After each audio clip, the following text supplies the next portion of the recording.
Across the Sahel and West Africa, many governments continue to struggle to provide basic services such as education, healthcare, security, jobs, and infrastructure. For many citizens, democracy is increasingly being judged not by elections alone, but by whether governments can improve everyday life. As insecurity spreads across parts of the Sahel and its fringes, questions are growing about whether weak service delivery is helping fuel instability, erode public trust, and threaten peaceful coexistence. This week on InfoCheck, we examine the connection between poor social services, insecurity, and declining confidence in democratic institutions. Few cities in the region illustrate this phenomenon more clearly than Maiduguri, the capital of Nigeria's Borno state, and for years the epicenter of the Boko Haram insurgency. There we spoke with economist and lecturer at the University of Maiduguri, Dr. Jida Mohammed Abdelaziz Ajayi, who says years of insecurity have devastated economic activity, destroyed livelihoods, and pushed many families into hardship. Naturally, it has negatively affected the economic status of not only Borno, but as you said earlier, the Northeast. Not only in Borno, in almost every nook and cranny of Borno state has been affected. You know, at a point, only about 5 local governments were not under security threat or security challenge. So most of these local governments, there was virtually no economic activities because of the insurgencies. So all programs, all developmental strides or agendas could not be executed, has been disrupted because of the violence. You know, since the local governments are not under government control for quite a while, nothing can happen there. And up till now, I think still in most of these local governments, the challenge is still here. According to Dr. Ajayi, one of the greatest challenges facing communities affected by conflict is the lack of opportunities, particularly for young people. You see, this issue in Borno has been there for long, even before the insurgency. As I said, we had this sociological problem a very long time ago, where you have population multiplying and very few going to school for whatever reason.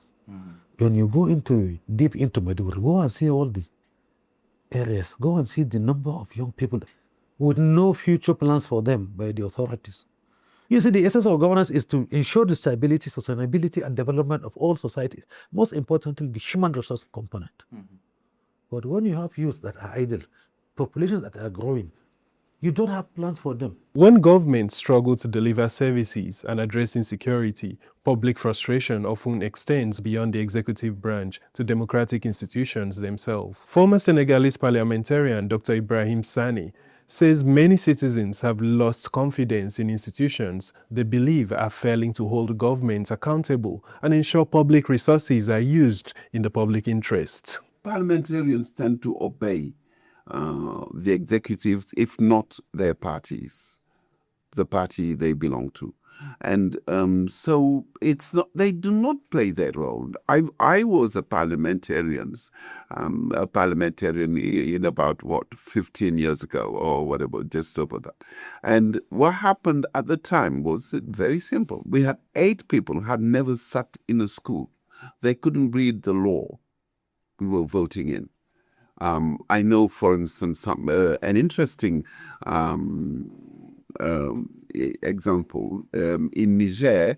At that time in Niger, you couldn't be an MP if you were parliamentarian, if you hadn't gone to BEPC, we say that in French. That's probably upper 5th level or upper 6th, I couldn't tell.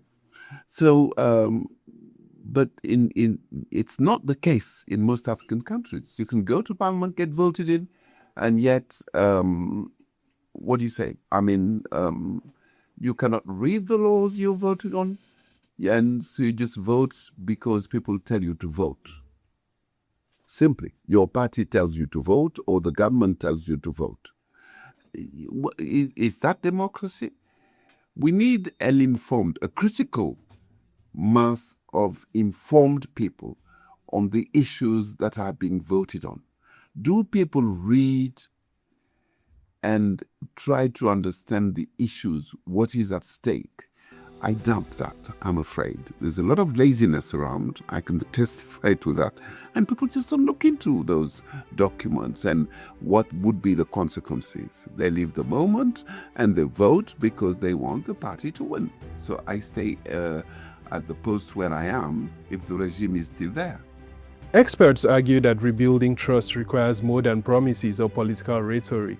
Citizens need to see visible improvements in their daily lives alongside transparency and accountability in the management of public resources. Dr. Ajayi believes that restoring confidence begins with ensuring that citizens are informed about what governments are doing and are able to see measurable results. And in the interest of transparency and accountability, people need to know what has been done so far to assuage the fears of the people. I live in Maiduguri. I don't know anything about it.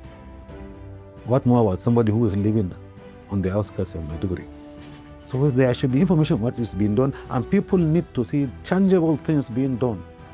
We're not saying the government is not doing anything, but I think they need to do more can be done. The experiences of communities across the Sahel suggest that security, development, and democracy are deeply interconnected. Where citizens lack access to education, jobs, healthcare, infrastructure, and security, frustration can grow. Trust in institutions can decline, and social cohesion can weaken. The result can be a cycle in which weak services contribute to insecurity. Insecurity undermines development, and both erode confidence in democratic governance. While elections remain an important pillar of democracy, many experts argue that democratic legitimacy ultimately depends on whether government can deliver meaningful improvements in people's daily lives. I am Francis Boniface, and this has been InfoCheck.